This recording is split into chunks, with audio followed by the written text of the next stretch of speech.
அவன் தேடி வந்தது கோழின்னு உன்னைய தேடி வந்திருக்கேன் பிராலு கோழின்னு. அதான் பொட்டை கோழி எவ்வளோன்னு கேட்குறாரு அவரு.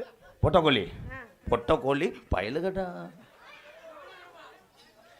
எதன்னானே என்னப்பா குங்குமம் சித்தப்பு சித்தப்பு பச்சை துண்டு பயலுகடா எதன்னானே தாமரப்பு உள்ள தள்ளாட வண்டியில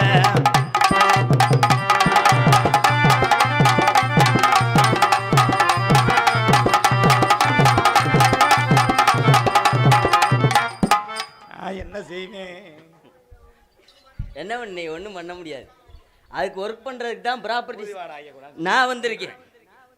அடி செந்தா மரமுகத்தழகி ஏ செவந்தி பூ நிறத்தாழகி ஐயா அதை பாடுங்க ஐயா பாடுங்க பாடுங்க. அடி செந்தா மரமுகத்தழகி அடி செந்தா மரமுகத்தழகி செவந்தி பூ நிறத்தாழகி அடி செவந்தி பூ நிறத்தழகி அடி தெருவாக்க போவோம் அடி தெருவாக்க போவோம்